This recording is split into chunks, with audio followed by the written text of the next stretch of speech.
Sejam muito bem-vindos, amados meus, aqui ao curso de Sistema Único de Saúde do Brasil, comigo, professor Kennedy Santos, e com você, futuro servidor, futura servidora de nosso país. Amém? Amém, Senhor, amém, Senhor. Nesta primeira aula, nós vamos tratar sobre o histórico da saúde pública no Brasil, mas antes de iniciar a aula propriamente dito, eu tenho um aviso para você. Logo, aqui abaixo na descrição desse vídeo, você tem aí 3 links. O link número 1 é o link do material em PDF de apoio a essa aula. Esse material que eu vou mostrar na tela, esse material aqui, com toda a teoria focado aí na história da saúde pública do Brasil, você encontra ele aqui no link número 1, logo aqui abaixo na descrição desse vídeo. O link número 2 é um link de uma playlist com várias aulas sobre Sistema Único de Saúde, né, com a teoria do Sistema Único de Saúde de nosso país, tá? Então, caso você goste dessa aula, vai lá no link e veja as demais aulas que talvez você também venha a gostar, beleza? E no link número 3, você tem lá um curso de Sistema Único de Saúde comigo em exercício. Então, eu vou voltar a todo esse assunto que eu tratar aqui na teoria, eu volto em exercício, mas aí é em um curso fechado para aqueles que querem fechar então esse conteúdo, fazendo questões de prova, fazendo questões, entendendo como o examinador cobra esses conteúdos em maiores detalhes, né? É o link número 3, vai lá, clica, tem acesso caso você esteja gostando das minhas aulas aqui teóricas. É muito relevante fazer ali uma bateria de exercícios também comigo, seguindo essa mesma perspectiva de raciocínio que eu uso aqui em minhas aulas. Beleza? Tranquilo? Então, sem mais delongas, vamos iniciar os nossos trabalhos. Nesse momento, nós vamos trabalhar sobre a evolução histórica da organização do sistema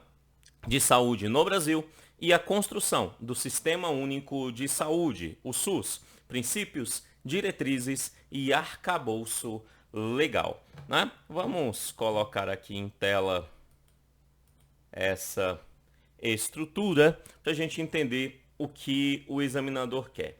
Nos editais, eles colocam esse título aqui na grande maioria das vezes. Então ele fala sobre o histórico, a evolução histórica.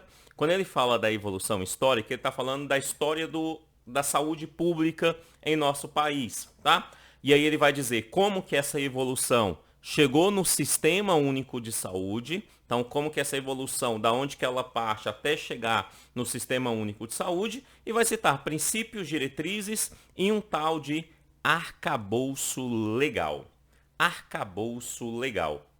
O que é esse arcabouço legal? Na verdade, quando ele fala sobre esse arcabouço legal, ele está citando legislações anteriores, legislações passadas. Ele pode cobrar várias legislações antigas que não tem nem mais vigor, porque ele coloca esse arcabouço legal. Mas, porém, todavia, contudo, pelo histórico dos examinadores, nós percebemos que ele tem ali preferência por algumas legislações e que nós precisamos conhecê-las bem, tá? Conhecê-las e saber a data a qual essas legislações se encontram. Isso mesmo. Infelizmente, os nossos examinadores em nosso país, quando vai para a história da saúde pública no Brasil, eles gostam bastante de cobrar datas. Então, é uma matéria que eu recomendo você conhecer, compreender bem as datas aqui citadas. Tudo bem? Beleza. Para que a gente estude bem a história da saúde pública no Brasil, é necessário, antes de qualquer coisa, entender que a história da saúde, ela se confunde com a história do próprio Brasil. Então é necessário fazer ali uma divisão no tempo e no espaço, uma divisão positivista da história brasileira para facilitar a nossa compreensão, né? E como é que eu faço isso? Muito simples. Primeiro ponto, então, que nós vamos estudar é sobre o período do Brasil colônia, né? O período do Brasil colônia, que é logo ali depois do pré-colonial, né? O pré-colonial não teve nada de relevante no aspecto da saúde, né? Então vamos partir do Brasil colônia, né? Bem no iniciozinho ali da descoberta do território da Santa Cruz do Brasil, beleza? Então vamos começar por ele. Depois do período colonial, nós vamos então para o período do Império, né? Primeiro e segundo reinado, né?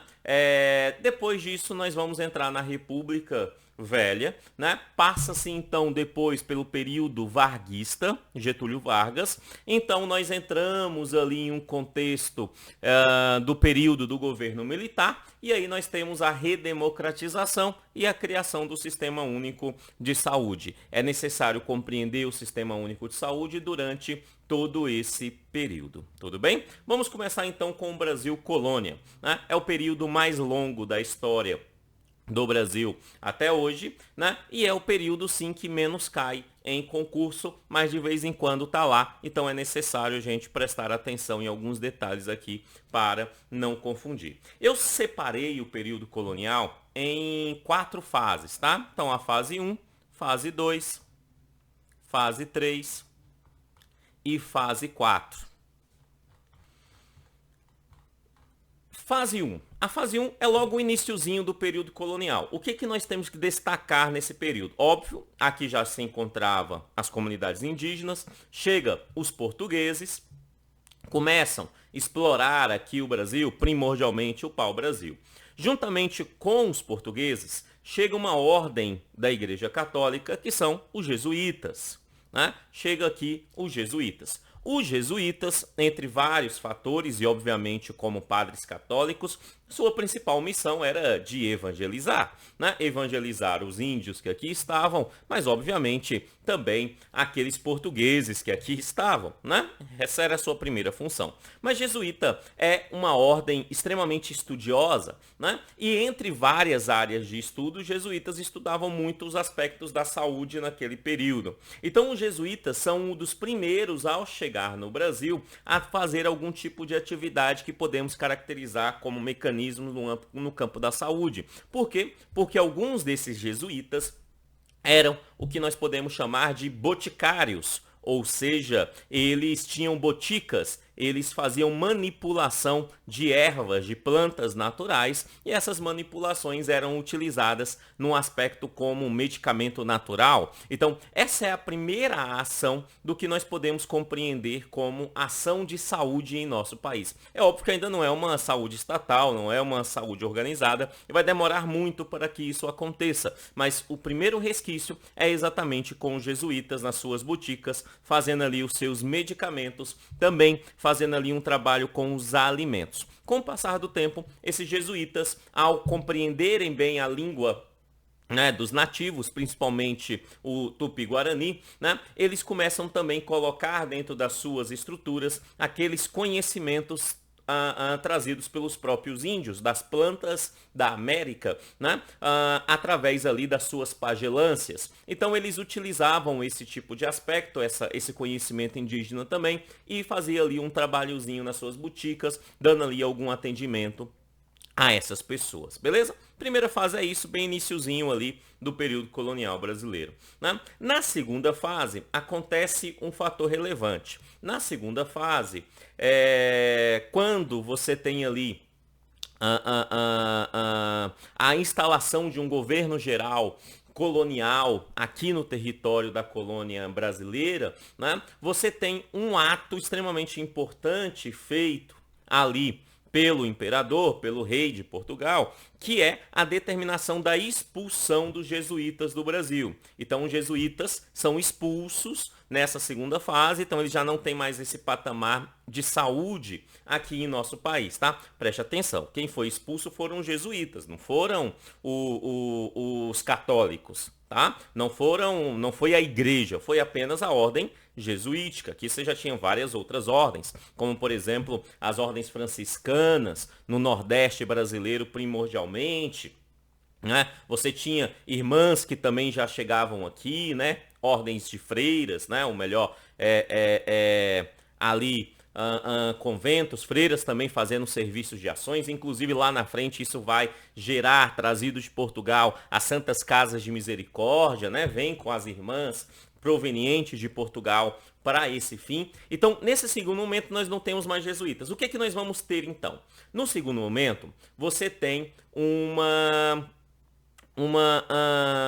pandemia, né, no mundo, e obviamente isso chega até o Brasil com os navios, tá? Que é a varíola, né? A varíola e também a hanseníase, né? Essas duas doenças, elas chegam aqui no Brasil. Então, esse período da segunda fase, você tem essas duas doenças aqui em nosso país, beleza? Tá? As principais formas, os principais profissionais, né?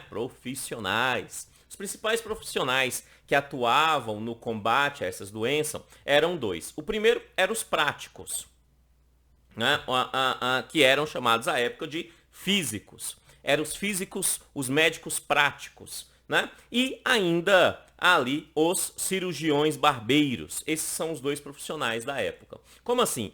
O físico nada mais é do que uma espécie de médico, mas era um médico prático. Nunca estudou medicina, não, tá? Ele ia fazendo, às vezes dava certo, às vezes não dava e continuava fazendo o que tinha que fazer. Então você tinha ali os físicos e você tinha os cirurgiões barbeiros, que na verdade eram os barbeiros. O barbeiro, ele fazia barba, cabelo, bigode, cirurgias e sangrias. A mesma navalha que tirava o bigode de alguém era a navalha que fazia ali a sangria em alguém, né? Então, o barbeiro também era um profissional, né, da saúde dentro desse período. Essas eram as duas práticas na segunda fase que a gente tem que lembrar. Então, no período colonial, na segunda fase, teve os barbeiros e teve os físicos, né? Os físicos ali. Nessa segunda fase, com a chegada então das irmãs, começa ali os confinamentos de pessoas doentes, varíolas e hanseníase, que de certa forma é o que nós podemos identificar então com esse isolamento dessas pessoas em lugares específicos, atendido primordialmente por irmãs, por freiras católicas, surge então ali o início, né, o princípio do que nós podemos chamar de santas casas de misericórdia em nosso país. Beleza, segunda fase? Então lá nós temos a varíola, a hanseníase, os físicos e os cirurgiões barbeiros, primordialmente, que nós temos que lembrar sobre isso. Na terceira fase, nós já temos então um Brasil colonial mais desenvolvido, afinal nós já estamos aí no século 17, né? Esse Brasil colonial mais desenvolvido, chega uma doença nova aqui, onde nós passamos a conhecê-la melhor, que é a febre amarela, tá? A febre amarela. Primordialmente ali no Pernambuco, na região do Pernambuco. A febre amarela, ela passa então ao governo colonial se preocupar um pouquinho mais com a saúde das pessoas em nossa região, na colônia. Tá? Entre essas preocupações, eles começam a tomar algumas medidas. Preste atenção que essas medidas não são medidas constantes, sistematizadas, não. Essas medidas aqui tomadas no período colonial, todas elas, inclusive aqui da terceira fase, são medidas esporádicas. Apenas esporádicas. Ah, tá acontecendo tal doença. Ah, vamos fazer isso e isso, vamos ver se ela melhora. Melhorou um pouquinho? Pode parar de fazer. Então eram medidas esporádicas, nada sistematizado, nada para atender de fato a saúde pública de nosso país, beleza? No período da saúde pública da colônia, tá? Então nada nesse sentido. Mas aconteceu algumas medidas que nós precisamos destacar por conta aí, primordialmente, da febre amarela, tá? Entre elas, isolamento de pessoas, né?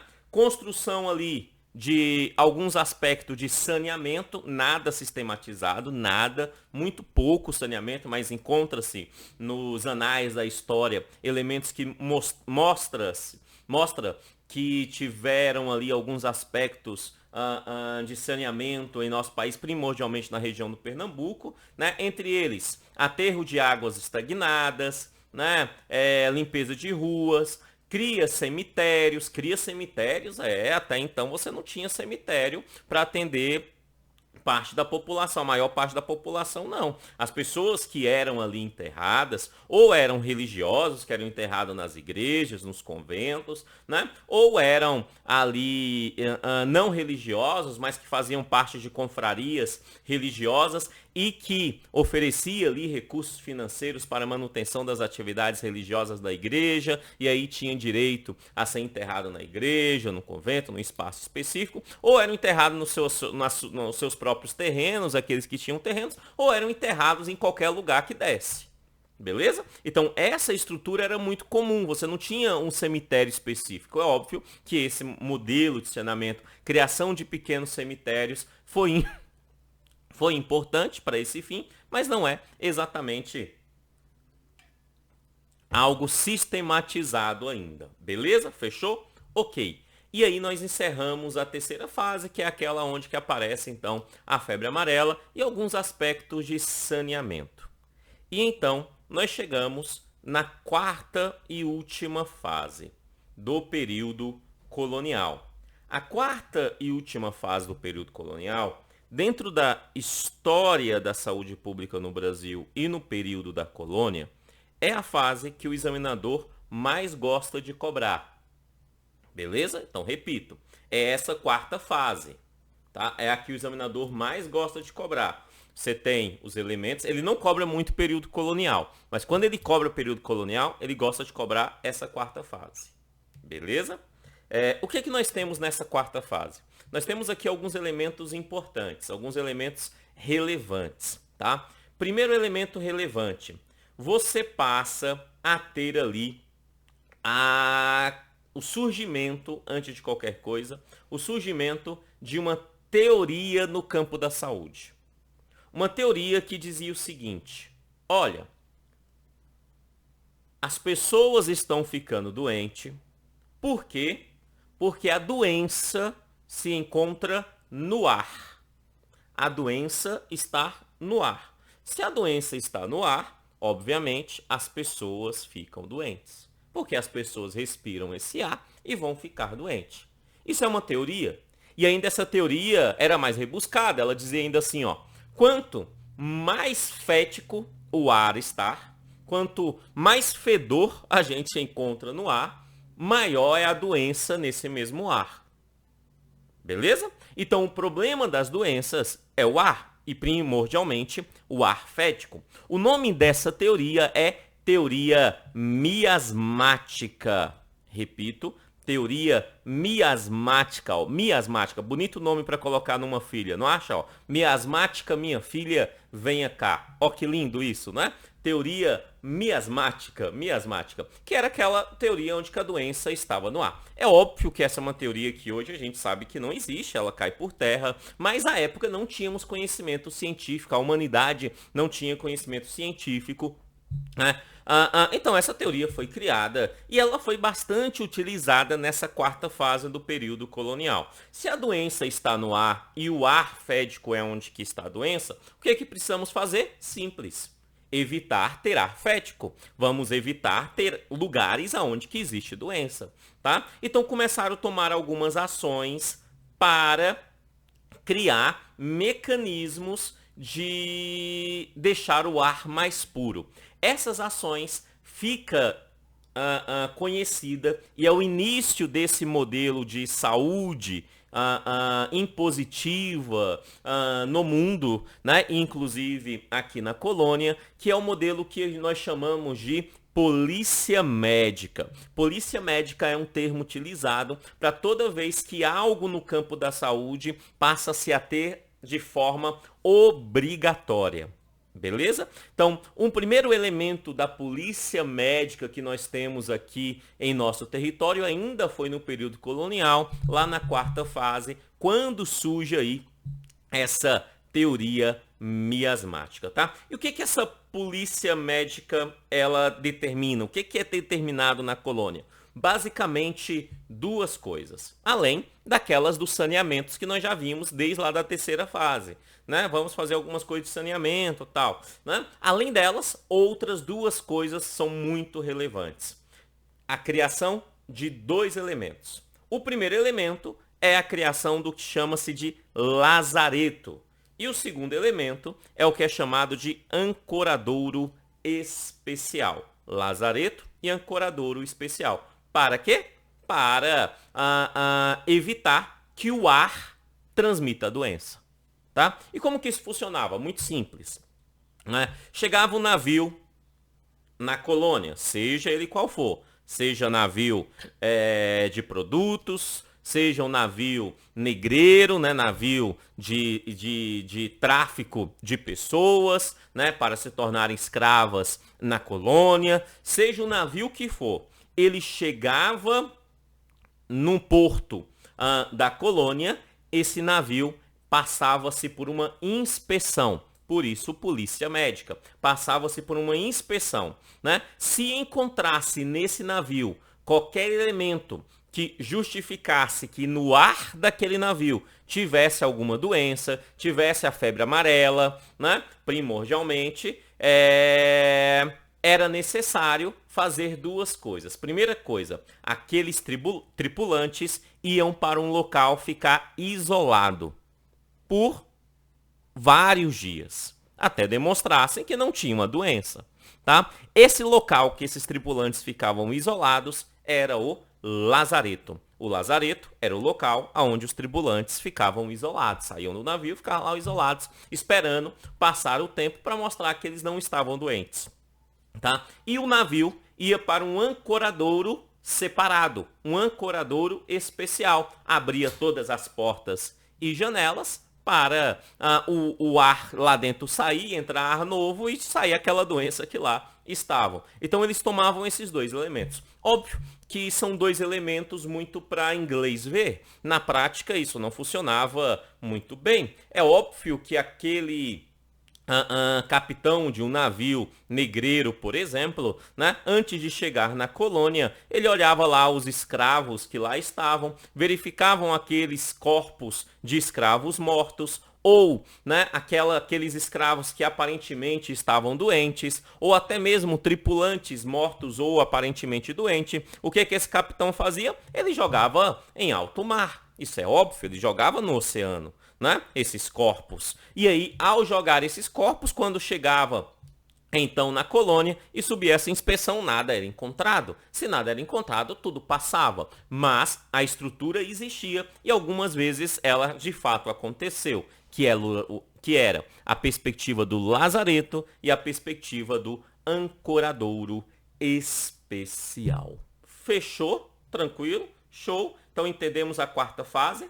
Né? A quarta fase você tem essas estruturas, né? Conforme se encontra aí no material da forma que você está vendo. E assim nós encerramos então o período colonial brasileiro e as suas principais estruturas no campo da saúde. E então chegamos ali no período do Brasil Império. O Brasil Império vai acontecer ali de 1822 a 1889, né? Só lembrando que isso vai acontecer exatamente porque você vai ter ali na Europa, né, a expansão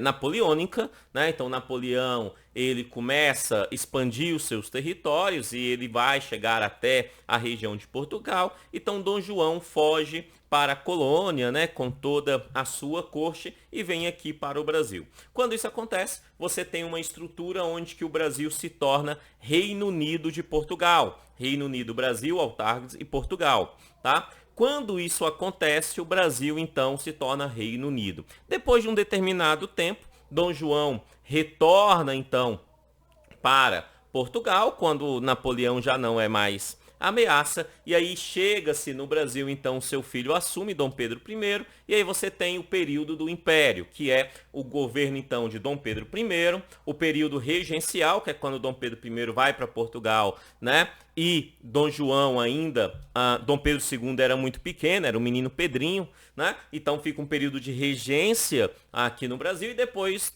Dom Pedro II cresce e assume o governo de nosso país até o primeiro golpe que esse país sofre, que é o golpe da República, né? Quando os militares tomam o poder ali do reinado. Beleza? Então, essa é uma estrutura do contexto histórico para a gente entender o que nós estamos falando aqui. Durante esse período, então, primordialmente, do governo de Dom Pedro I, regência, e Dom Pedro II, nós vamos ter algumas estruturas no campo da saúde. Pequenas, mas relevantes. Tá? Olha lá, então. Primeira coisa. Quando nós falamos sobre essa estrutura no campo da saúde aqui, no período do Império, no período do reinado,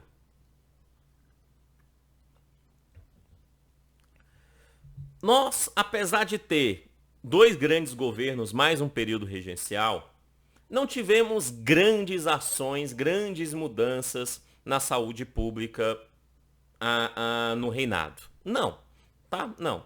Mas é necessário destacar algumas coisas. Primeira coisa, é durante esse período que a teoria miasmática, aquela teoria que nós vimos há pouco, ela cai por terra. Aquela teoria se demonstra, né, que ela não funciona, que ela é uma teoria irreal. E por que essa teoria cai por terra? Por um motivo muito simples, um negocinho chamado de ciência, né? Isso mesmo. É descoberto lá nas Europa, né, que as doenças não são mais ali, as doenças não são transmitidas pelo ar, porque se descobre um negócio chamado de bactéria. Isso mesmo, até então não sabíamos que as bactérias existem. Então, durante esse período, lá na Europa, descobre a bactéria. Então, começa-se o que nós chamamos de era bacteriológica, né?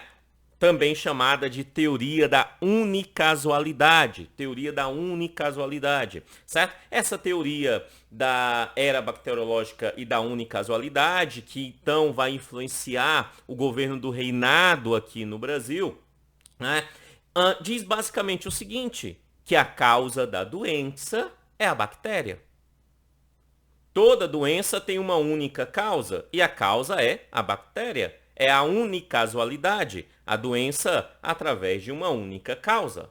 Beleza? Essa unicausalidade, essa descoberta da bactéria, óbvio, ela ajuda no desenvolvimento da ciência e na organização da saúde dos países da Europa e aqui também do reinado, né? Mas hoje nós sabemos que ela também já caiu por terra, que hoje nós entendemos que não é mais unicasualidade, mas sim uma multicasualidade. Hoje nós entendemos que nós temos ali fatores biopsicossociais, né? Que nós vamos estudar esses fatores e estudar inclusive o contexto histórico dela em Alma Ata na próxima aula, na aula 2, que se encontra aqui na playlist logo aqui abaixo, que é a aula sobre determinantes sociais de saúde, tá? Então, recomendo depois de estudar a história, estudar determinantes sociais de saúde para fechar, então, melhor essa estrutura aqui citada. Então, lá em Alma Ata, no Cazaquistão, depois, né, muitos anos depois, irá perceber, vai definir, então, que a doença não é uma única causa, mas sim uma multicasualidade, né?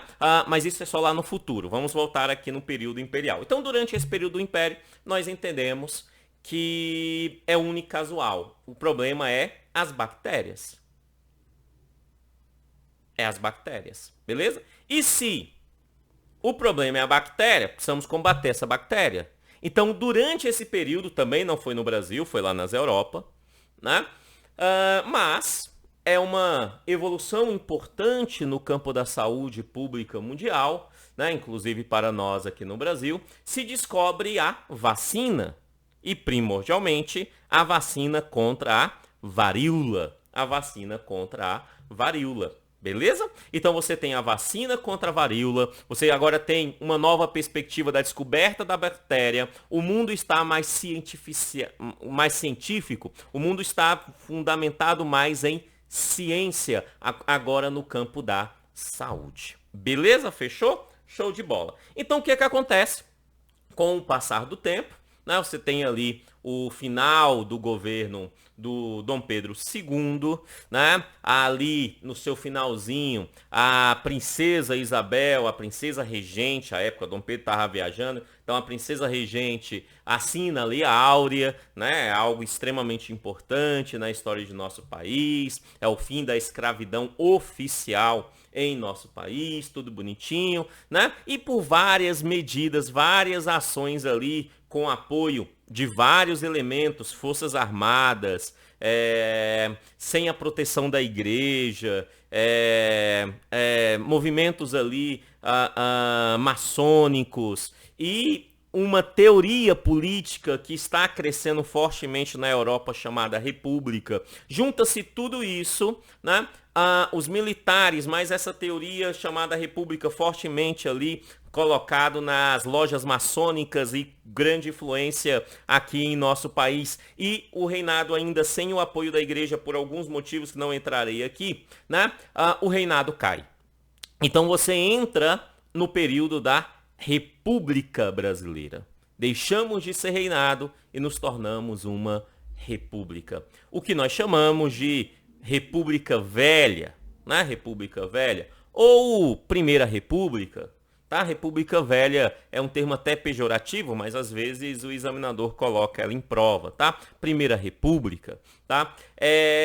Esse período dessa república vai começar então ali durante o que nós podemos identificar como um período da República das Espadas, com Teodoro da Fonseca e depois Floriano Peixoto, e aí depois os demais republicanos civis agora, né, os demais presidentes, e isso vai até 1930, que é quando entra a Era Vargas, tá? Então é esse período que nós vamos ver agora, essa estrutura da República que nós vamos ver agora, tudo bem? Beleza, então vamos lá. República Velha, 1889 até 1930, né, daí 41 anos, né? 41 anos. O que é que nós temos aí, né? A perspectiva de que a doença ela tem uma única casualidade e a principal causa dela, então, é a bactéria, ganha um reforço. Um reforço de saúde policial, de uma saúde obrigatória. Essa saúde obrigatória, essa saúde oficial, fica conhecida então, e vai acontecer durante esse período, como medicina higienista. Medicina higienista, que é uma espécie de saúde obrigatória. Vamos entender o contexto, que eu acho mais fácil a gente compreender o que está acontecendo aqui, que é o seguinte, né? Você tem uma região no Brasil, já chamada de Rio de Janeiro, conhecida por Rio de Janeiro. Era, sim, a cidade, a região mais desenvolvida de forma urbana de nosso país, tá? Só que durante ali esse período, o Rio de Janeiro era longe do que é hoje. A região onde que você encontra ali, de certa forma até mesmo nobre no Rio de Janeiro, como, por exemplo, ali a região das praias, né? Ali a região dos grandes prédios, dos condomínios, né? Aquela região de Copacabana, né? Aquela região não existia da forma que nós conhecemos hoje. Tudo aquilo era o que nós podemos identificar como cortiços. Tem um livro, O Cortiço, você já deve ter lido, né? Era aquele modelo, né? Era um local onde que as pessoas viviam, mas viviam muito próxima, sem nenhum tipo de saneamento básico. Então era um ambiente não muito agradável, certo? Não muito agradável. Por dois fatores, então. O primeiro fator é que você não tinha um ambiente muito agradável e você tinha que fazer uma espécie ali de algum tipo de saneamento para melhorar a qualidade de vida dessas pessoas. E um outro fator era o comércio com outros países. Imagine um europeu chegando no porto brasileiro, no porto do Rio de Janeiro, e aqui chegasse e visse só cortiços. Tu acha que ele queria voltar na próxima viagem? A resposta é não. Então era necessário deixar essa região ali do litoral do Rio, também por conta desse comércio estrangeiro, com uma imagem melhor, com uma fisionomia urbana melhor. Então surge dois elementos aí importantes nesse período. O primeiro elemento é, dentro dessa política higienista, era expulsar as pessoas desses cortiços. Então as pessoas foram expulsas na base da pancada das suas casas, da região central do Rio de Janeiro. E muitas dessas pessoas foram então para lugares mais afastados, entre elas os morros do Rio de Janeiro. Hoje as comunidades do Rio de Janeiro, muitas delas foram para esses lugares que já existiam ainda ali no período do fim da escravidão. No fim da escravidão, muitos formaram aqueles morros, aquelas comunidades, e aqui ganharam mais habitantes. Durante esse período, também foram para aquelas regiões, deixando então a cidade ali pronta para ser reurbanizada, ser construída novamente e se tornar algo agradável aos olhos. E o segundo fator era exatamente a vacinação. A vacinação era extremamente importante dentro desse período. A vacinação era exatamente muito importante. Tanto era importante que ela se tornou obrigatória. Obrigatória. E aí, mais especificamente como a vacinação obrigatória, muitos não queriam ser vacinados. Não queriam que os seus familiares sejam vacinados. E por que não queriam? Por alguns fatores, entre eles até mesmo aspectos religiosos, como assim, alguém vai vacinar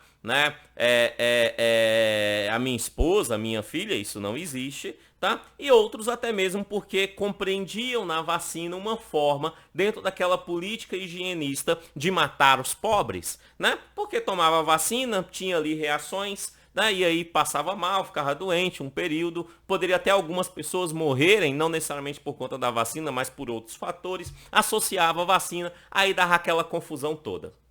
Dava aquela confusão. Então muitas pessoas não queriam ser vacinadas. Então o que aconteceu? Simples, vacina obrigatória.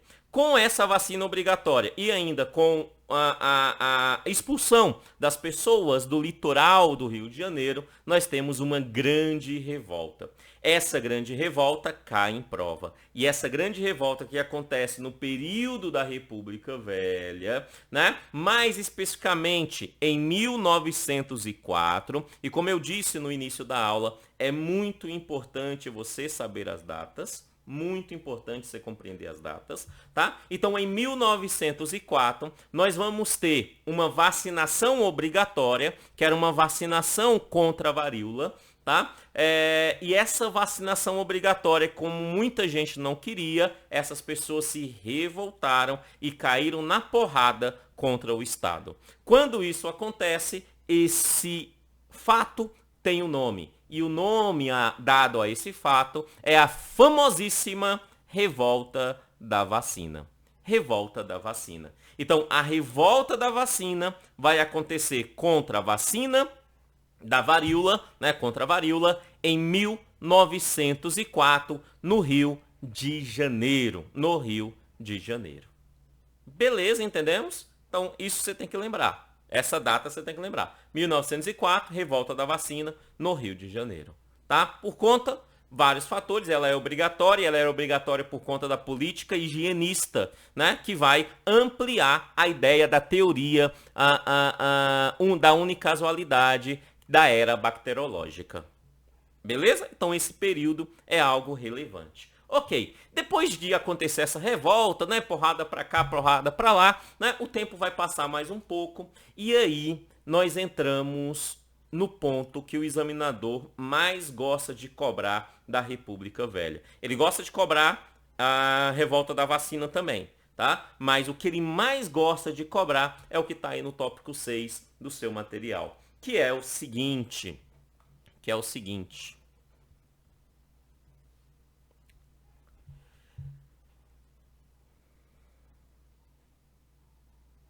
Mais especificamente, em 1923.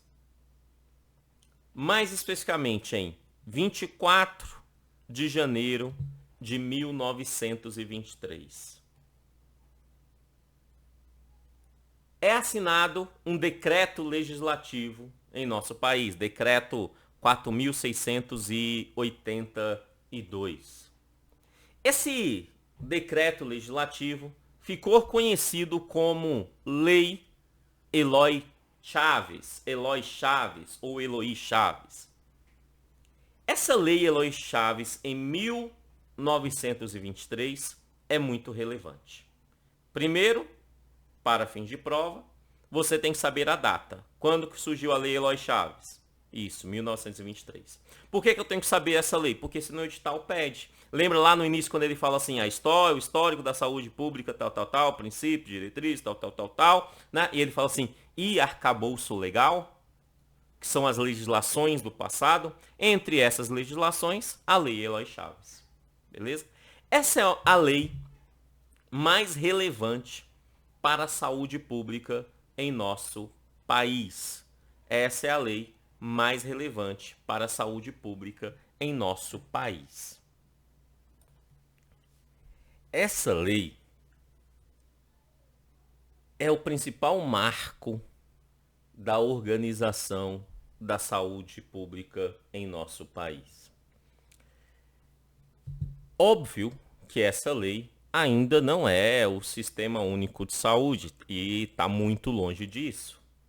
Mas, porém, todavia, contudo, ela é um principal marco, porque pela primeira vez nós temos uma legislação que sistematiza como será a saúde. Que sistematiza, o que o professor quer dizer com o sistematiza? É que cria um sistema que diz da onde que vai vir o dinheiro e como que esse dinheiro será gasto. Então, pela primeira vez nós temos isso. O dinheiro vem daqui e ele será gasto com isso. Essa lei, a Lei Eloy Chaves, criada em 1923, ela cria o primeiro sistema previdenciário brasileiro. Uai, professor, nós não estamos falando de saúde? Isso mesmo. Né? É porque a saúde inicia com a previdência.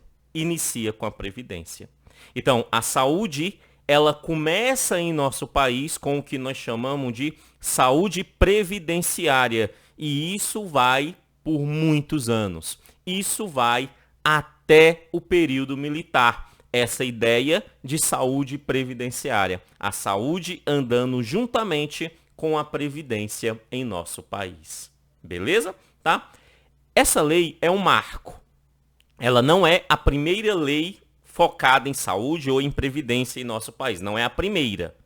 Mas ela é um marco porque nela estabelece aí um sistema que diz da onde que o dinheiro vem e para onde o dinheiro vai. Como que é financiado essa previdência para esses trabalhadores. Tá? E o que essa lei faz? Essa é uma lei muito específica que permite que as empresas ferroviárias, e repito duas coisas. Primeiro, olha o verbo que eu estou utilizando. A lei permite, ou seja, do verbo permitir. Então, há uma permissão para que a empresa ferroviária, as empresas ferroviárias, permitir não é obrigar, não é obrigatório, mas sim é uma permissão. Então, dá uma permissão para que cada empresa ferroviária, e somente as empresas ferroviárias. É uma lei específica para as empresas ferroviárias. Então, ela permite que as empresas ferroviárias criem as suas caixas de aposentadorias e pensões. A famosíssima CAP, Caixa de Aposentadoria e Pensão. Então, ela permite que a empresa ferroviária A crie sua CAP. Permite que a empresa ferroviária B também crie sua CAP. A C também. Então, cada empresa ferroviária pode criar a sua própria CAP, tá? A sua própria Caixa de Aposentadoria e Pensão. E aqui eu entro em um detalhe que é extremamente importante e eu percebo isso com os meus alunos, que é o seguinte. Muita gente erra questões de Sistema Único de Saúde, inclusive da história e de outros lugares, porque não compreende bem as terminologias. Compreender as terminologias são extremamente importantes para acertar as respectivas questões. Por exemplo, quando a aula, o professor fala CAP, Caixa de Aposentadoria e Pensão, você tem que saber o que é uma Caixa de Aposentadoria e Pensão. Porque quando você sabe o que é uma Caixa de Aposentadoria, você não confunde isso com o que é um instituto, que por sua vez você não confunde isso com o que é um sistema. Então, são termos que são colocados no decorrer da aula e que você precisa compreender esses termos. Tá? Então, entre esses termos, nós temos as Caixas de Aposentadorias e Pensões. O que são elas? Muito simples. Cada empresa ferroviária, se quisesse, poderia ter a sua própria CAP. Então, a CAP é da empresa. A empresa A tem a sua CAP, a B tem a sua CAP, a C tem a sua CAP. Por isso, no plural, CAPs. Beleza? E o que é a empresa ter? Significa o seguinte, que a empresa tem uma conta bancária. Isso, uma conta no banco. Caixa de aposentadoria é uma conta no banco, aonde essa conta bancária é específica para receber dinheiro e que esse dinheiro que recebe, que é colocado nessa conta, é específico para gastar com previdência. Beleza? Então, recebe dinheiro e esse dinheiro é específico para gastar com previdência. Tudo bem? Então, quando a gente fala em caixa, lembre, é uma conta bancária. Por isso, Caixa Econômica Federal. Tá? Então, Caixa de Aposentadoria e Pensão é uma conta bancária para esse fim. Cada empresa tem a sua própria, pode ter a sua própria CAP. Beleza? Tá? Esse elemento, ele dá tão certo. Esse elemento dá tão certo que outros decretos vão sendo criados com o passar do tempo. Né? Entre eles, em 1926... permite-se que agora as empresas portuárias e marítimas tenham as suas próprias CAPs. Então perceba que são empresas. Pode ter as suas próprias CAPs. Depois, as empresas que trabalham com serviços de telégrafos e radiotelégrafos também pode ter as suas CAPs em 28. E no finalzinho desse período, em 1930, permite que as empresas que trabalham com força, luz e bondes, também cria suas próprias CAPs. Tá? Cada CAP é uma conta bancária daquela empresa que recebe recursos para gastar com a previdência dos seus respectivos servidores, seus respectivos trabalhadores. Então, isso significa que a gente precisa entender como que esse sistema funciona. Precisamos saber aonde que esse dinheiro será gasto e da onde que esse dinheiro vem. Vamos começar aonde esse dinheiro será gasto. O nome já diz. Então, ele é gasto com previdência. Só que previdência a gente tem que entender. Previdência no sentido de aposentadoria, no sentido de pensão por morte, beleza. Mas também previdência no sentido de acompanhamento da saúde do trabalhador. Então, a previdência no acompanhamento da saúde do trabalhador também se encontra aqui. Então, o dinheiro que recebe essa caixa, que é administrado pela própria empresa, vai servir para que a empresa cuide da previdência do seu trabalhador, mas também para que ela cuide da saúde do seu respectivo trabalhador. Tá? E da onde que vem o recurso? O recurso vem de dois lugares. É por isso que podemos afirmar, então, que o recurso é bipartite, porque ele vem de dois lugares, duas fontes de recursos financeiros. Obviamente, essas duas fontes são o trabalhador e o empregador. O trabalhador e o empregador. É da onde provém essas duas fontes, o trabalhador e o empregador. O trabalhador põe dinheiro lá e a própria empresa põe dinheiro lá. Quem gerencia esse dinheiro é a própria empresa, daí a CAP. Beleza? Fechou? Quando que acontece a Lei Eloy Chaves? Isso, em 1923. Show! Tá? O que ela cria? Ela cria o sistema previdenciário brasileiro, o modelo, né? Primeira consolida essa base do sistema. Através da permissão de quê? Da criação das caixas de aposentadorias e pensões, das CAPs. Para quem? Para as empresas ferroviárias. E depois o que acontece? Outras empresas passam a ter direito. Portuários, telégrafos, força-luz e bonde. Como que é o financiamento disso? Bipartite. Bipartite. Beleza, tranquilo, tá? E aí o que acontece é o seguinte. Em 1929,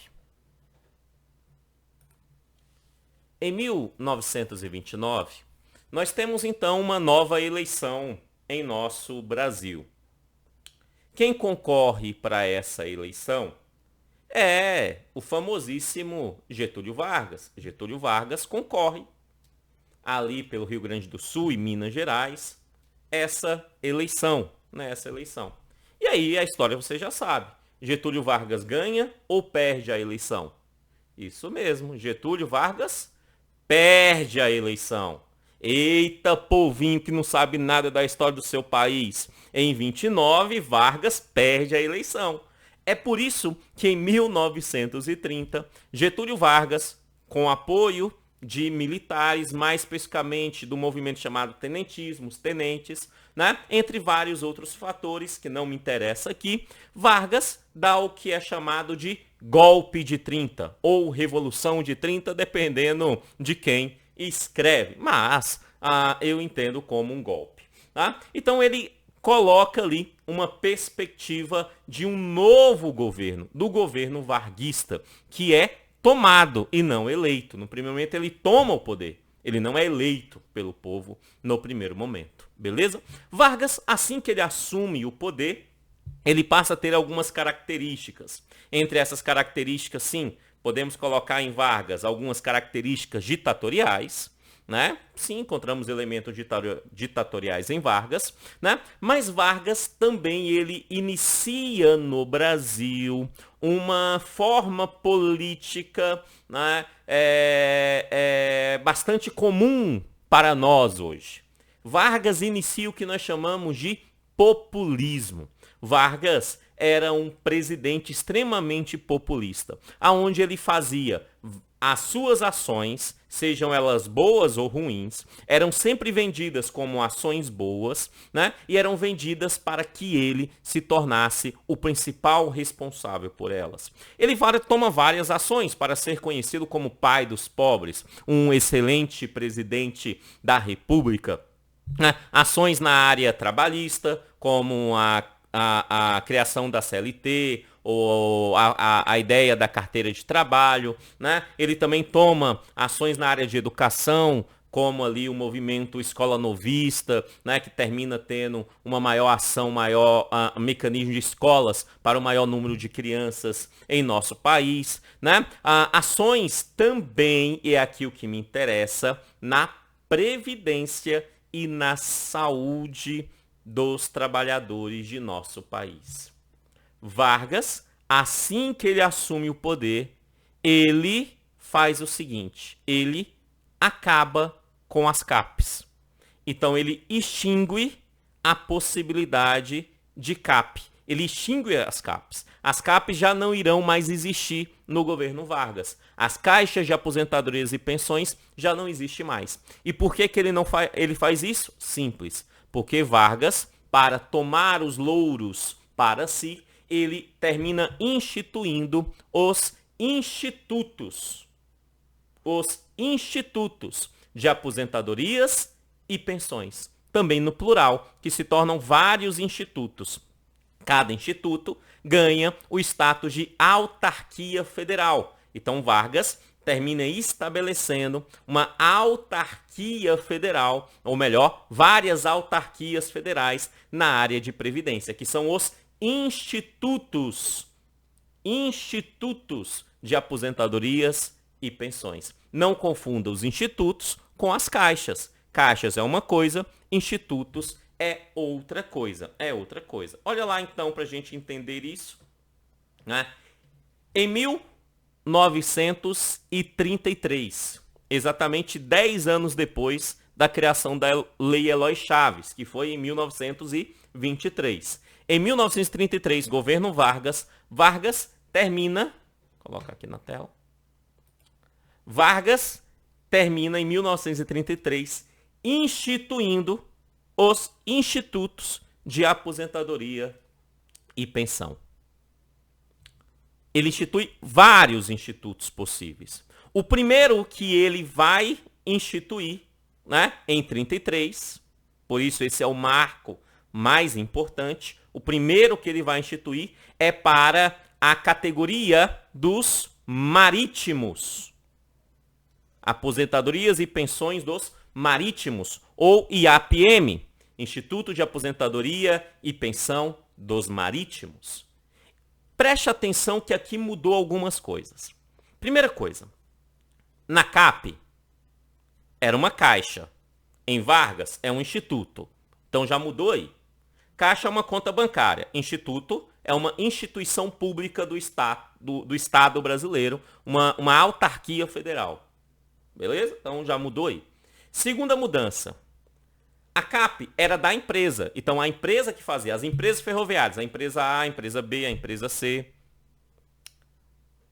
No Instituto, com Vargas, não, já não é mais a empresa. Agora é da categoria profissional específica. Então é um instituto para cuidar dos marítimos, independentemente de quais empresas. Aqui todas as empresas marítimas vão entrar dentro desse instituto. Entendeu? Então passa a ser por categoria profissional, e não mais agora por empresa, por categoria, tá? E o primeiro a que ele faz dentro desse movimento é exatamente a dos marítimos em 33. E depois outras categorias vão entrando no processo. Em 34, a dos comerciários, em 34 ainda, a dos bancários. Em 36, a dos industriários. Em 38, a dos servidores do Estado. Então, vários institutos vão sendo criados agora por categorias profissionais. Beleza? Qual é a principal diferença? Algumas diferenças nós já vimos. Então, já não é mais uma conta, sim um instituto. Né? Já não é mais a empresa que cuida, mas sim é o Estado, através de um instituto federal. Certo? Tá? Então, o primeiro fator é esse. E segundo fator, muda também o financiamento dessa previdência, e no caso aqui, dessa saúde previdenciária, que é o seguinte, a partir de agora, o financiamento desses institutos passa a ser tripartite. Ou seja, passa a ter 3 fontes de financiamento. Primeira fonte, a própria empresa, o empregador. Segunda fonte, os empregados. Até aí as CAP já fazia. Mas agora entra também o governo. O governo, quando ele se torna instituto, né, ele fala assim, olha, agora eu também vou colocar dinheiro. Na verdade, Vargas faz isso não é para que o Estado coloque dinheiro, mas para que ele controle o dinheiro que entra no instituto. Lembra que as CAPs, quem controlava o dinheiro era a própria empresa? Agora não. Agora quem controla o dinheiro é o instituto. Então, a empresa coloca dinheiro no instituto, os trabalhadores colocam dinheiro no instituto, aí vai o governo, coloca lá também um dinheirinho nesse instituto, mas quem controla todo esse montante de recurso é Vargas. Então, todas as benesses dadas aos trabalhadores, quem dá? Vargas, Getúlio Vargas, o pai do populismo de nosso país. Beleza isso? Tranquilo? Fechou? Então, dentro dessa ideia se torna tripartite esse financiamento. E aí, a gente precisa fazer uma comparaçãozinha básica, né? Para a gente não errar na hora da prova. Olha lá. República Velha. Nós tínhamos as CAPs. Na era Vargas, passa a ter o IAP. Quem controlava na República Velha? Como que era a organização? Era por empregados de empresas. Então, cada empresa tinha ali a sua própria CAP, ou poderia ter. Na era Vargas, categoria profissional específica. Então, marítimos, industriários, comerciários, era por categoria profissional específica, tá? O financiamento, O financiamento no período do governo da República Velha era o financiamento bipartite. Financiamento bipartite. Quem financiava eram as empresas e os empregados. Na era Vargas, o financiamento é tripartite. Empresa, empregado e governo. Entendemos? Show, bom demais. E aí eu já adianto. Hoje, o financiamento do Sistema Único de Saúde brasileiro é tripartite. O financiamento é tripartite. Professor, eu vi lá na Constituição que é quadripartite. Não. O que você viu na Constituição é que a gestão é quadripartite. Da Seguridade Social, a gestão é quadripartite. Certo?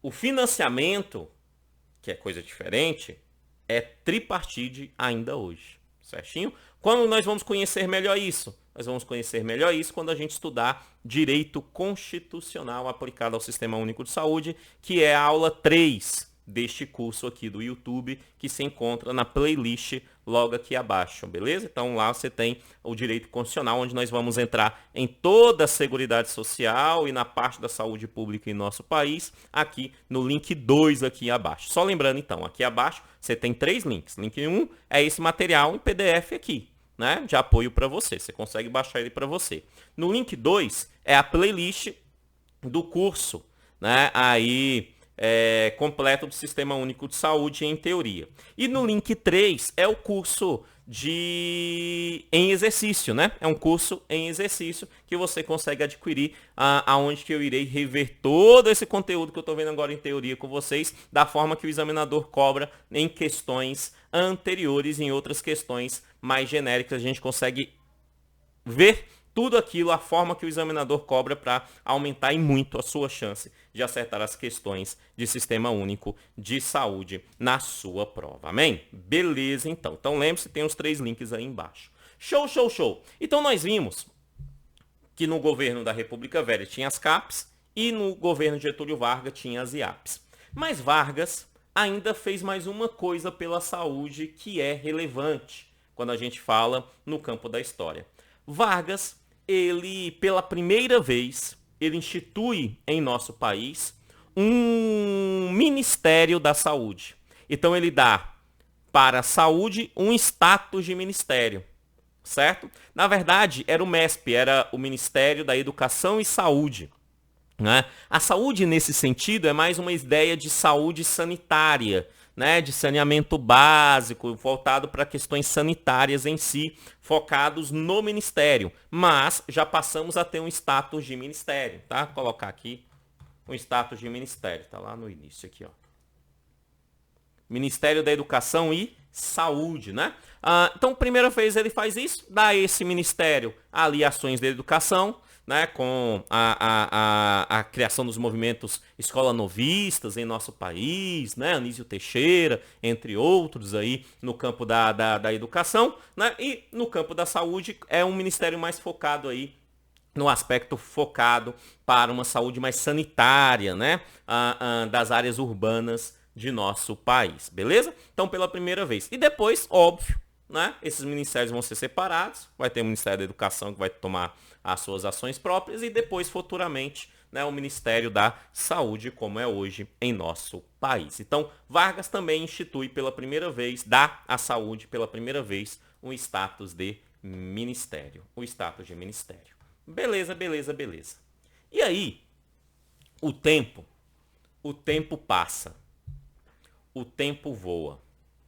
E a poupança Bamerindos continua numa boa. O tempo passa, o tempo voa e voou para o Brasil.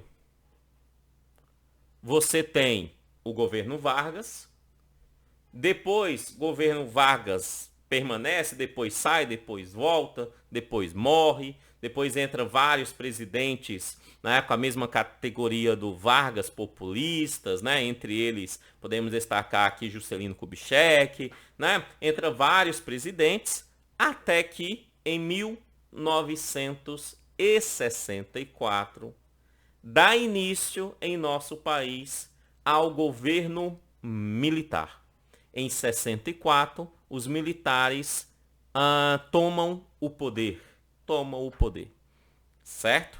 Tá? Quando os militares tomam esse poder, você tem uma perspectiva mundial interessante, que é um planeta dentro de uma geopolítica de apenas dois grandes polos, né? Que nós ficou conhecido então como a Guerra Fria. Então você tem no governo militar uma correlação direta com aquilo que está acontecendo no mundo, que é a Guerra Fria, de capitalismo versus socialismo, que não entrarei aqui no mérito, que não me interessa nesse momento, né? Para essa aula não interessa tanto. O que interessa é que quando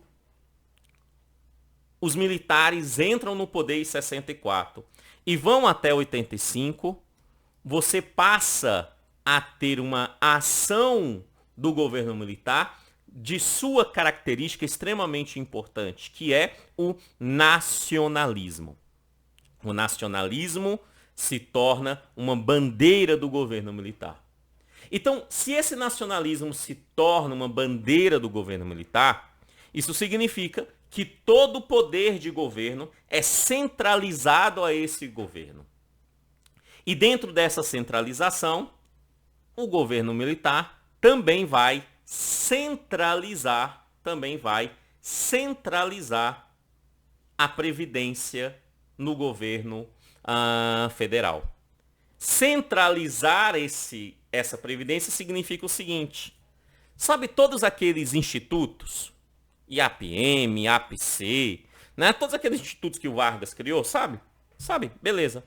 O governo militar vem e acaba com todos. Fala, esses institutos já não existem mais. A partir de agora, o único que vai existir é o Instituto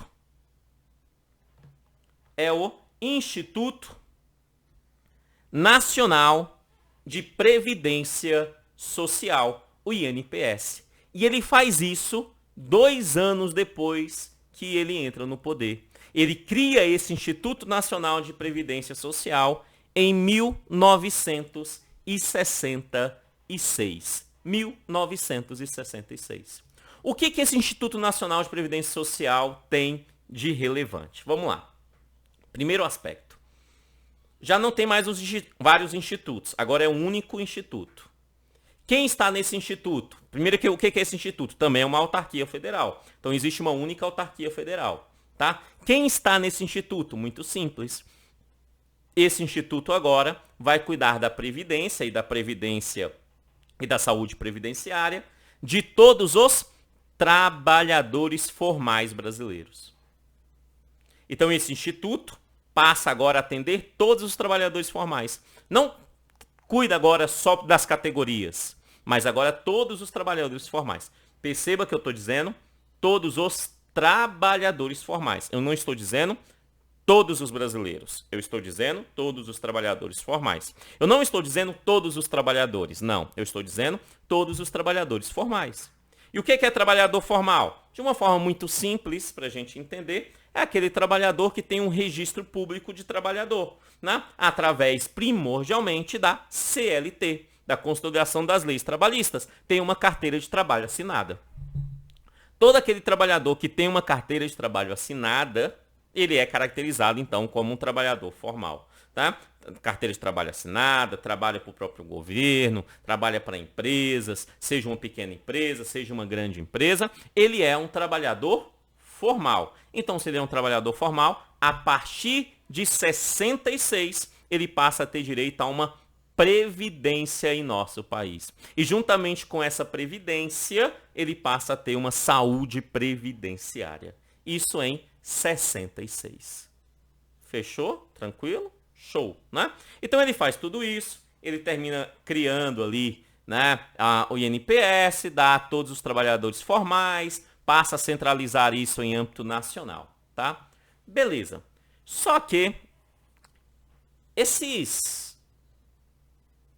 primeiros anos do governo militar foram anos aonde que o período ditatorial do governo militar ficou mais claramente à mostra.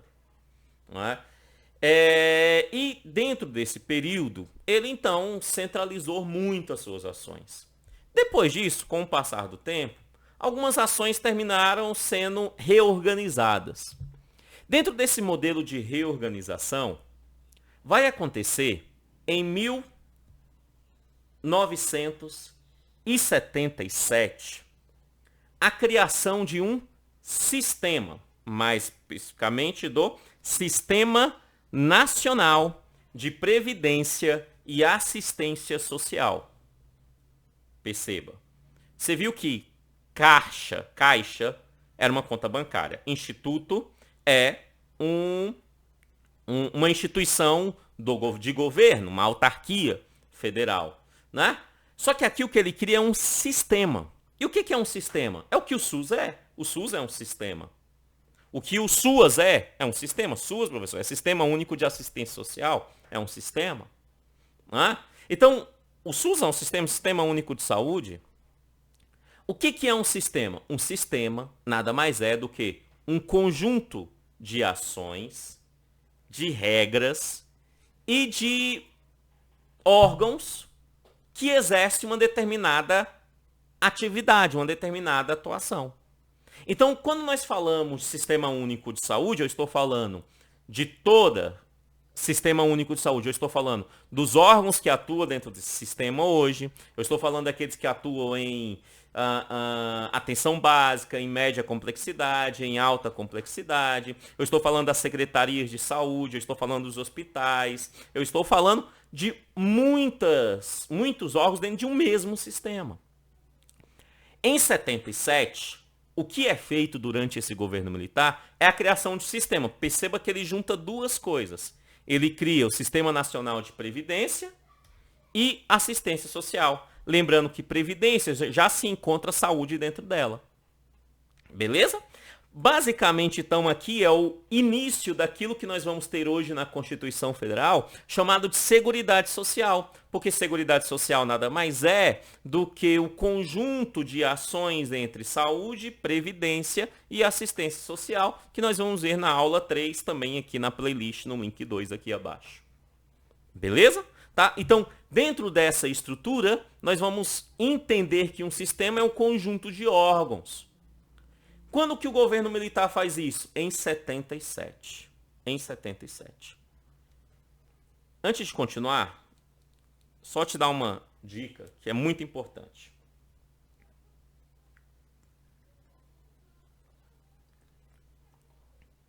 O examinador gosta muito, mas muito mesmo, de cobrar o período militar em questões de história da saúde pública brasileira. Então preste bastante atenção no que eu vou falar a partir de agora. Dica dada, vamos voltar. Então, em 66 ele criou o INPS. Em 77 ele cria o SIMPAS, o Sistema Nacional de Previdência Social, que é um conjunto de órgãos. E aí a gente precisa entender quais são os órgãos que foram criados, então, dentro desse sistema nacional. Preste atenção. Em 77, então, ele vai criar o Instituto Nacional de Assistência Médica e Previdência Social, o INAMPS. Em 77, ele cria o famosíssimo INAMPS dentro desse sistema. Instituto Nacional de Assistência Médica e Previdência Social. Vamos lá. Primeiro, na República Velha foi criada as CAPs, em 23 com a Lei Eloy Chaves. Em 33, Vargas vem, acaba com as CAPs e cria os IAPs. Em 66, vem os militares, acaba com os IAPs, extingue os IAPs e cria o INPS. Em 77, ainda os militares vêm e criam o INAMPS, o Instituto Nacional de Assistência Médica e Previdência Social. E o que acontece com o INPS? Continua existindo. Isso mesmo. O INAMPS não acaba com o INPS. Vou repetir. O INAMPS não acaba com o INPS. O que acontece é uma descentralização das suas atividades, uma desconcentração de suas atividades. Todas aquelas atividades que antes estavam dentro do INPS, há uma separação agora. as atividades focadas em previdência permanecem com o INPS. Então, a partir de 77, o INPS continua existindo, mas agora somente para a previdência. O INPS já não tem mais função na saúde previdenciária. Não, por quê? Porque em 77, quem passa a ter o direito de exercer ações no campo da saúde previdenciária é o famosíssimo INAMPS. O INAMPS passa a ser responsável pela saúde previdenciária a partir de 77. Mas o INPS continua existindo, só que agora para previdência social. Beleza isso? Tranquilo? Show! Criei uma tabelinha aqui para a gente visualizar então. Vamos lá, fazer uma comparação básica. Ó. República Velha era CAP, era Vargas, era IAP. No período da ditadura militar, do governo militar, dependendo do autor, né, tal, eu entendo que sim, houve uma ditadura militar. O INPS em 66. Em 77, o INPS já não tem mais função no campo da saúde previdenciária, passa a ser o INAMPS. Olha lá. A CAP eram os empregados das empresas e era um financiamento bipartite de empresas e empregados. As IAPs eram por categoria profissional específica, era um financiamento tripartite de empresas, empregados e governo. INPS e INAMPS, cada um no seu período. INPS 66 e INAMPS assume 77. É de todos os trabalhadores formais. E aí, a posteriori, já no INAMPS, os seus dependentes. Então, os dependentes também já no INAMPS passa a ter ali algum atendimento na área de saúde previdenciária, tá? Mas no início era só trabalhadores mesmo. Depois, e aí, esse financiamento é tripartite, continua tripartite, empresas, empregados e governo. Empresas, empregados e governo. Beleza? Fechou? Show de bola. Dentro desse sistema foi criado outros órgãos, tá? Coloquei aqui embaixo. Foi criado outros órgãos, tá? Aqui no tópico 3, ó. Então, dentro do SIMPAS, você tinha o INPS, continuou existindo, só que agora para Previdência, né? O INAMPS, que passou a assumir a questão de previdência, de saúde previdenciária. Tinha o IAPAS, que cuidava da administração financeira e previdenciária da assistência social, era quem fazia ali a administração financeira sobre esses elementos. Foi criada a Legião Brasileira de Assistência, que era da assistência social. A famosa FUNABEM foi criada aqui também, né, a que cuidava de menores. A DataPrev foi criada aqui também, de todos esses órgãos é o único que existe até hoje, a DataPrev, que cuida ali dos dados previdenciários, né? Então foi criada aqui também. E também foi criado a Central de Medicamentos. Então, quando nós falamos em SIMPAS, são todas essas instituições aqui. O que a gente tem que lembrar é que o INPS continua existindo, só que para a Previdência, e o IAPAS, ou melhor, e o INAMPS foi criado em 77 e assumiu a saúde. Beleza, tá? Como é que funcionava, então, durante esse período, as questões de assistência à saúde? Muito simples. Quando a gente fala em saúde pública de forma geral, é de responsabilidade do Ministério. Primeiro lá no governo Vargas, Ministério da Educação e Saúde, e depois Ministério da Saúde. Tá? Muito voltada ali para combate a endemias, fazendo campanhas de vacinação e outras coisas. Quando a gente fala de assistência médica propriamente dito, ela era previdenciária. Tá? Continua previdenciária no INAMPS, continua sendo previdenciária, certo? Só que agora ela é específica para a saúde previdenciária, certo? Então é para os trabalhadores com vínculo trabalhista formais. Então, assistência médica, trabalhadores com vínculos trabalhistas formais. Beleza? Show. Ok. Beleza. Certo. Vamos a um contexto histórico. Para que possamos falar da segunda reforma sanitária. Vamos ao contexto histórico antes.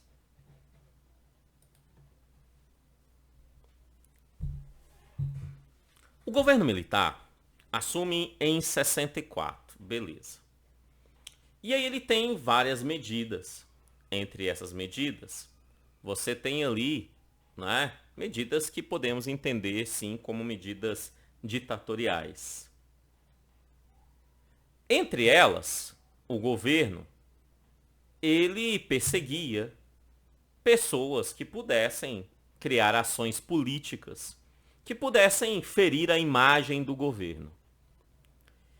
Entre essas pessoas, podemos organizá-las então em grupos sociais, grupos políticos, e existiram vários grupos sociais e políticos nesse período, né, aonde que o governo perseguia, por vários fatores que não entrarei no mérito aqui. Entre esses grupos, surge um grupo que começam a pensar um modelo de saúde pública diferente daquele aplicado pelo governo militar. Esse grupo ficou conhecido como reforma sanitária. Então, a reforma sanitária era um grupo de pessoas que, no primeiro momento, discutia de forma escondida os aspectos de mudança da saúde pública no Brasil.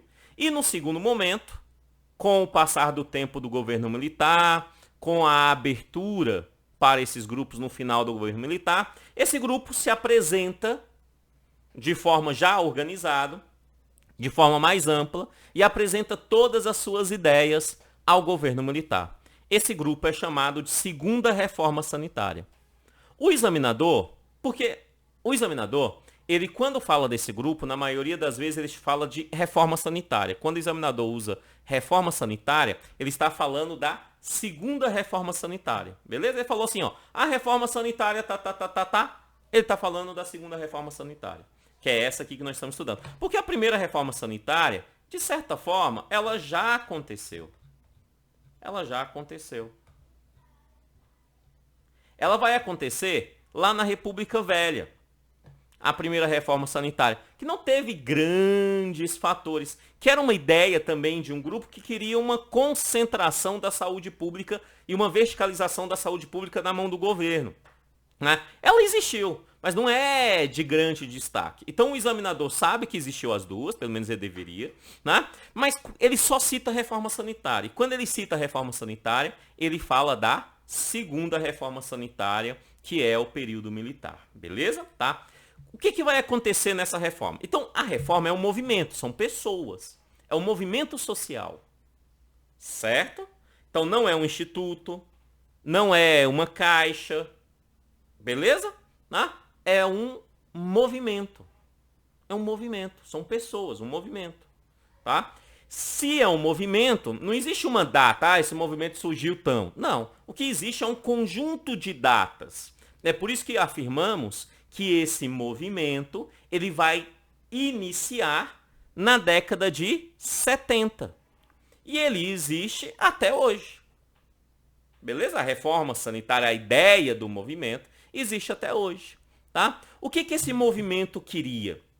Esse é um movimento que, no primeiro momento, lá nas catacumbas, escondido nos botecos, e depois, aberta ao público, começam a pensar numa saúde diferente daquela ofertada pelo governo militar. Então ele começa a dizer o seguinte, olha, seria muito legal se houvesse uma saúde que é para todos. E não só para quem contribui, só para os trabalhadores. Não quero uma saúde previdenciária, eu quero uma saúde que atenda todo mundo.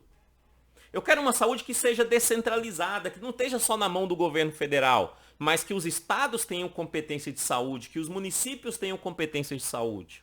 Então, essa reforma sanitária começa a pensar tudo aquilo que, a posteriori, será colocado no Sistema Único de Saúde. Então, são esses reformadores que criam a teoria da saúde pública que hoje nós temos no SUS. Óbvio que eles não tiram isso do nada. Eles vão tirar isso lá de Alma-Ata, no Cazaquistão, né? Numa conferência que teve, que nós vamos ver na próxima aula, na aula 2, nos determinantes sociais da saúde, que está no link aqui abaixo. Né? Mas, apesar deles criarem, então, esses elementos, nós temos aqui algo que é extremamente importante, que é esse movimento transpassando todo o período militar. Então ele não tem nada a ver com o governo, ele é um movimento social, certo? Então, o que ele queria? Ele impulsiona a criação do que hoje nós chamamos de Sistema Único de Saúde. Ele nasce contra a ditadura, e aí ele tem até um tema, saúde e democracia. Né? Ele termina consolidando o que vai acontecer na 8ª Conferência Nacional de Saúde, em 86, que é extremamente importante, a gente vai conversar sobre ela. Né? Então ele cria ali, é um movimento sem vínculos partidários, pelo menos deveria ser. Né? No primeiro momento realmente era sem vínculos partidários. Né? Sem vínculos partidários. Beleza? Ok. Beleza. Então era um movimento extremamente importante. Quando que esse movimento ele se torna de fato muito importante para a saúde pública brasileira? Já na redemocratização de nosso país, que vai acontecer em 86, com a 8ª Conferência Nacional de Saúde, que já é pós-período militar no governo Getúlio Vargas. Melhor, desculpa, no governo José Sarney, tá? No governo José Sarney. Certinho? Que lá a gente vai ver com mais calma. Beleza. Durante o período militar, então, nós temos esse movimento, que é bastante importante, ele começa a criar tudo isso, e tem mais algumas ações do governo militar que a gente precisa compreender. Primeiro, ele cria, em 76, o Programa de Interiorização das Ações de Saúde e Saneamento, o PIAS.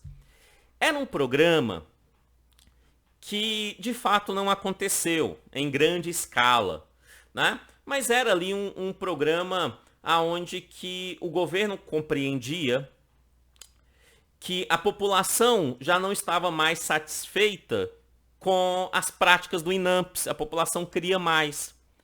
E o governo já sabia que iria ter a redemocratização. Eles estavam caminhando para essa redemocratização. Então ele cria o que nós chamamos de medidas paliativas, né? Para deixar a população mais calma até que acontecesse a transição. Entre essas medidas paliativas, ele cria o Programa de Interiorização das Ações de Saúde e Saneamento, né? Que, em teoria, queria levar saúde melhor à população mais carente, seja no interior do país, seja nas periferias das grandes cidades. Tá? Então, em 76 ele cria esse programa, também a data é importante, você tem que saber, em 76 ele cria esse programa, beleza? Ok. Só que, você sabe como que é o Brasil, né? O Brasil é um país muito bonito, é um país lindíssimo. O que nós temos de bonito, nós temos de um histórico também de corrupção. Infelizmente, isso é uma verdade. E no governo militar, não foi diferente. Tivemos também históricos de corrupção no governo militar. Entre esse modelo de corrupção, nós tivemos uma corrupção muito forte dentro do INAMPS. Dentro do INAMPS. Que funcionava da seguinte maneira. O INAMPS oferecia, então, saúde aos trabalhadores e aos dependentes, e aos seus dependentes no final ali do governo militar já atendia os seus dependentes. Tinha a carteirinha do INAMPS. E aí tinha esse atendimento. Qual era a principal forma que o governo militar exerceu, então, essa saúde aos trabalhadores? Ele tinha, sim, hospitais públicos, beleza? Mas ele atendia muito através de hospitais privados. Então as pessoas procuravam hospitais privados, entregavam a carteirinha do INAMPS, o hospital fazia o respectivo procedimento, encaminhava isso ao governo e o governo pagava aquele procedimento que o hospital privado fazia para aquelas pessoas. Tá? Então ele meio que terceirizava isso aos hospitais privados. Até aí tudo bem. Só que acontecia o seguinte, o Brasil se tornou uma grande referência em tecnologia em saúde. Só para você ter ideia, durante esse período, teve no Brasil, no INAMPS, homens, seres humanos do sexo masculino, que tiveram parto nos INAMPS. Isso. O cara chegava lá com uma gripe, mas na hora que mandava para o sistema do governo federal, falava que ele tinha tido um parto, tinha ganhado ali um gêmeos, né? Um casal de gêmeos, certo? tá? Mortos eram atendidos nesses hospitais particulares. É óbvio que criou-se, então, vários elementos em várias clínicas particulares, aonde que eles apresentavam ao governo ações que eles teoricamente tinham feitos, mas que na prática eles não tinham feitos. Eles faziam isso para ganhar dinheiro. Isso se tornou um escândalo durante o período do governo militar. O governo militar, para resolver essa situação e também como medida paliativa para minimizar ali a reação pública sobre tal elemento, o governo militar em 1981, ele institui o Conselho Consultivo de Saúde, Conselho Consultivo de Administração de Saúde Previdenciária, o CONASP. Esse conselho, olha o nome, é um conselho, é um conjunto de pessoas. Conselho é isso, é um conjunto de pessoas. Esse conselho passou a, então, gerenciar e fiscalizar o INAMPS. Beleza? O governo militar, tendo todos esses aspectos de corrupção, para minimizar isso e também para acalmar a opinião pública sobre o governo, ele termina criando o CONASP, esse conselho. E esse conselho, então, ele passa a gerenciar as ações junto ao INAMPS. Tá? Ele faz várias coisas, entre elas, por exemplo, uma de destaque, ele cria a autorização de internação hospitalar, que existe até hoje dentro do modelo do Sistema Único de Saúde. Tá? Que era uma autorização, pode fazer tal procedimento, mas a autorização do governo, o governo faz essa autorização para garantir que aqueles procedimentos mais caros fossem verdadeiros. Né? Então, por isso, ele cria o INAMPS. Beleza? Ok. E aí, já encerrando então o governo militar, então só lembrando, vamos lá, datas do governo militar. Em 66, o governo militar cria o INPS. Em 77, cria o SIMPAS. Juntamente com o SIMPAS, o INAMPS. 77, o INPS fica então só com a questão previdenciária e o SIMPAS com a previdência, a saúde previdenciária. Beleza. Né? Juntamente com ele cria vários outros órgãos junto ao SIMPAS. Tudo bem. Na década de 70 se cria o movimento Reforma Sanitária. O movimento é formado na década de 70 que criam querem melhorias para o campo da saúde pública no Brasil. Beleza, isso em 70. Né? Em 76, o governo militar cria o Programa de Interiorização das Ações de Saúde e Saneamento. Tá? Em 81, o governo militar, por conta da corrupção do INAMPS, cria o Conselho Consultivo de Administração de Saúde Previdenciária. Beleza? E para a gente finalizar, então, as datas relevantes do governo militar, nós vamos ter, então, em 1983, a criação das Ações Integradas da Saúde. Em 83, já está no final do governo militar. Então, é um governo militar que já não é mais um governo que aplica forças ditatoriais. Os movimentos já podem se manifestar em 83. Entre os movimentos que se manifesta fortemente o movimento da reforma sanitária, da segunda reforma sanitária. Esse movimento da reforma sanitária, ao se manifestar, ele leva a políticos, a candidatos, a deputados, a próprio governo militar, mecanismos de uma saúde pública diferente daquela aplicada pelo governo militar. Quando o movimento leva isso ao governo, o governo fala assim, olha, nós estamos encerrando o nosso governo, o país vai ser redemocratizado. Então vamos fazer o seguinte, vou pegar todas essas suas ideias e vou estudar. Vou começar a estruturar, através de um estudo, como que isso é possível ser colocado na prática. Isso vai acontecer em 1983.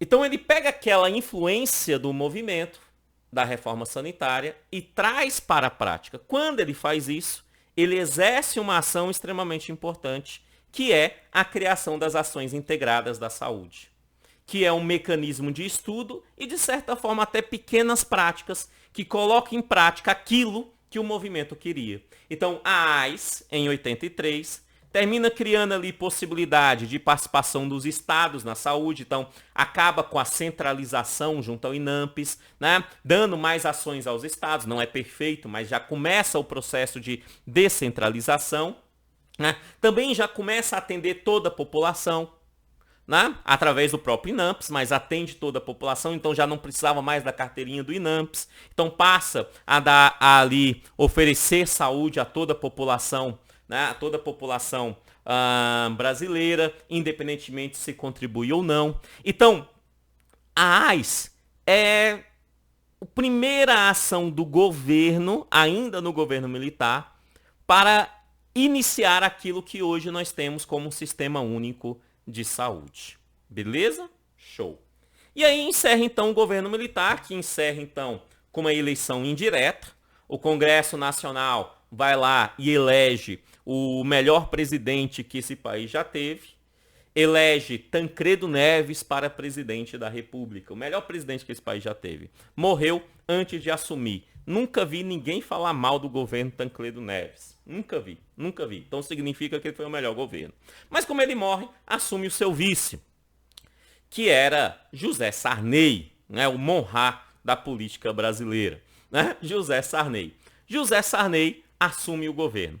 Quando José Sarney assume o governo, é uma eleição indireta. Então tinha algumas coisas. Ele pega uma inflação alta, aumenta a inflação, né?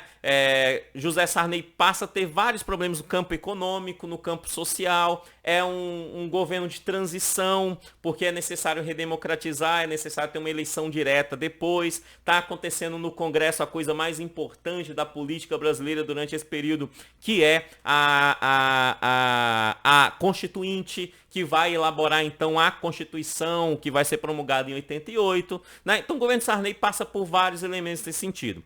O governo Sarney, no âmbito da saúde, ele foi um governo bastante interessante. Eu não entrarei nos outros mestres, mas no âmbito da saúde ele foi muito interessante. Sabe por quê? Porque o Sarney, quando pega, ali nos anos de 85 até 88, então, ele pega aqueles estudos da AIS, que fala, olha, tem um movimento aqui chamado Reforma Sanitária. Esse movimento pediu isso, o governo militar começou a estudar o AIS, esse negócio de descentralização, essas coisas todas e tal, né? E aí o José Sarney chamou esse povo para conversar da reforma sanitária. O povo vai lá, conversa com o Sarney, tal, e o Sarney fala assim, organiza tudo isso. Organiza o que vocês querem e trazem para mim. Então, a reforma sanitária vai lá e, em 1986, esse movimento cria uma conferência. O que é uma conferência? Conferência é um evento onde várias pessoas se reúnem. Aqui é a 8ª conferência, então já houve várias conferências no decorrer da história brasileira. Mas a mais relevante de todas as conferências foi a 8ª Conferência Nacional de Saúde. Certo? Conferências, conselhos, nós vamos estudar melhor lá na 4ª aula, onde que a gente entra na ideia de controle social do Sistema Único de Saúde, tá bom? Lá na 4ª aula, que também está aqui na lista, você terá acesso melhor a essa ideia. Mas aqui, a 8ª Conferência Nacional de Saúde, ela se organiza, então faz um grande evento, e ela pega tudo aquilo que o movimento queria. Todas as referências da Conferência do Cazaquistão, de Alma-Ata, no Cazaquistão, né, que vai ter a ideia de fatores biopsicossociais de saúde, da multicasualidade do processo saúde e doença. Pega tudo isso e organiza em uma proposta dada ao governo. Quando esse movimento, em 86, cria essa conferência, por isso é a conferência mais importante que nós vamos ter, tá? Ela organiza tudo isso, ela pega isso e cria, só para fins didáticos, em 2 documentos. O primeiro documento ela encaminha para o Sarney. Aí o Sarney pega tudo que a conferência falou e falou, é isso que vocês querem? É isso que nós queremos. Então o Sarney fala, vamos aplicar. Aí vem o Sarney, pega tudo que essa conferência pede e aplica com aqueles estudos que já recebeu da AIS, que foi feito em 83 pelo governo militar, mais o que a conferência quer. Aí vem o Sarney e aplica tudo isso, criando então, cadê? Aqui. Criando então o Sistema Único Centralizado Descentralizado de Saúde, o SUDES. Ele cria o SUDES em 87, em 1987. Ele vai lá e estabelece o SUDES. SUDES não é o SUS, é o SUDES, Sistema Único Descentralizado de Saúde. Qual é a diferença do SUS para o SUDES? As diferenças são diferenças legais. Como assim, Kennedy? O SUDES foi estabelecido pelo Poder Executivo, sem força de lei, sem força de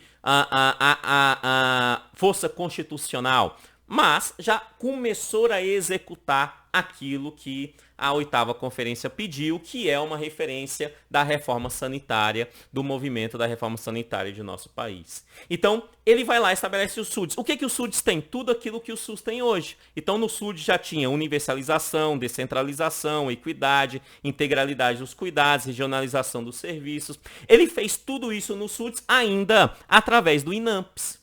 Tá? No governo Sarney ainda era o INAMPS, certo? Que atendia esse elemento. Então ele aplica todas essas ideias através do INAMPS aí no SUDES especificamente, beleza?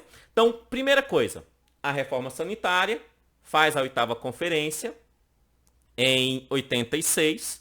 A 8ª Conferência cria um documento, manda para o Sarney, que cria o SUDES em 87, conforme aquilo que ela pedia. Mas ela pega esse mesmo documento e envia ao Congresso Nacional, mais especificamente aos deputados constituintes, que irão estabelecer a Constituição Federal. Ele pega esse documento, manda para o Congresso, e o Congresso, apesar de lobbies contrários de empresas no campo da saúde, de grandes organismos, empresas que trabalhavam com saúde, não queria muito bem a aplicação daquilo da forma que ali estava, apesar de lobbies, né, contrários, encaminha tudo isso ao Congresso Nacional, e aí o Congresso Nacional, através da Constituinte, pega tudo aquilo que está no SUDES, que a 8ª Conferência quis, e que veio pelo movimento da reforma sanitária com influência de Alma-Ata no Cazaquistão, pega tudo aquilo e coloca na Constituição Federal. E essa Constituição Federal é promulgada em 1988. Portanto, o Sistema Único de Saúde, de fato e de direito, é criado em 1988 com a Constituição Federal de nosso país. Ufa, ufa. Finalmente chegamos no Sistema Único de Saúde. Então, o SUS é criado, de fato, em 88 com a Constituição Federal. É lá que é estabelecido o SUS de fato e de direito. Beleza? Tranquilo? Finalmente chegamos no SUS. Mas a aula ainda não encerrou. Por quê? Porque em 88 cria o SUS, mas é necessário regulamentar o que está na Constituição Federal. Mas para que haja a regulamentação, é necessário que haja um Congresso democraticamente eleito para esse fim. Então haverá novas eleições, né? E essas novas eleições elege, então, em nosso país, um novo presidente, Fernando Collor de Mello, e elege um novo Congresso. E esse novo Congresso, no governo Fernando Collor de Mello, pega aquilo que está na Constituição Federal e regulamenta. Regulamenta através de duas leis que irão regulamentar a saúde pública, irão regulamentar o Sistema Único de Saúde do Brasil. Essas duas leis que ele cria, nós chamamos então de leis orgânicas. Então, a saúde de nosso país tem duas leis orgânicas que vai ser aprovada em 1990, né? Em 1990. A primeira lei aprovada, então, é a famosíssima 8080 de 1990. E a segunda é a 8.142 de 1990, que nós vamos ter aulas sobre elas aqui embaixo. Então, essas duas leis regulamentam aquilo que está na Constituição Federal, que foi aprovada em 88. Então, coloca-se em prática aquilo que a Constituição determina, que é a criação do Sistema Único de Saúde de nosso país. E assim, eu encerro essa aula. Se você quer continuar estudando comigo, clica bem aqui que você terá a aula de determinantes sociais da saúde, dando continuidade, então, na sequência que eu entendo melhor para a sua aprendizagem. Beleza? Muito obrigado, que Deus abençoe e até a próxima aula. Valeu, tchau, tchau.